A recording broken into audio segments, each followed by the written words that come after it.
Школа-гимназия номер 17 имени Юрия Алексеевича Гагарина. Подвиг тружеников тыла. Советская военная промышленность.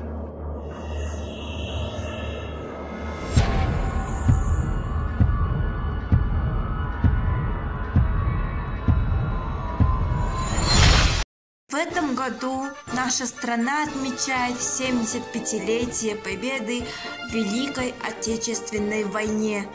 Этот день занимает особое место среди отмечаемых праздников в нашей стране.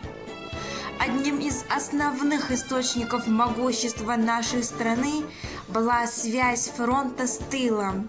Оттуда отправлялось оружие, боеприпасы, снаряды и продовольствие.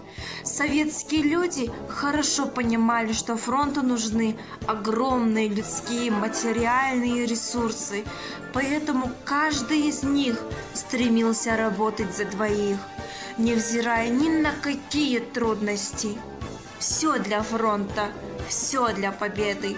Это лозунг военного времени требовал огромной работы, полной отдачи сил от каждого.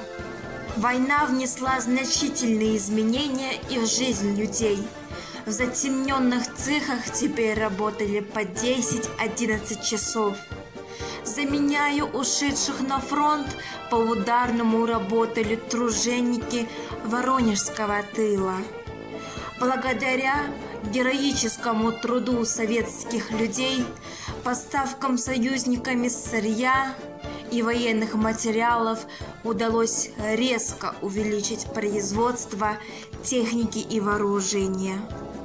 Путь к победе был тяжелым и трудным, ведь она досталась ценой огромных жертв и материальных потерь. Как и весь народ, труженики тыла внесли весомый вклад и заплатили огромную цену за победу в Великой Отечественной войне. Их большая часть – женщины, старики и дети с 10-летнего возраста. Они строили объекты, занимались сельским хозяйством, перевозкой грузов и выпуском оружия для фронта и поставкой его туда. Тяжелые условия жизни, изнуряющая работа, голод, потеря родных, здоровья, возможности учиться. Такова была цена победы.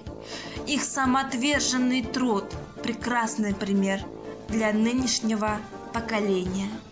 Спасибо за внимание.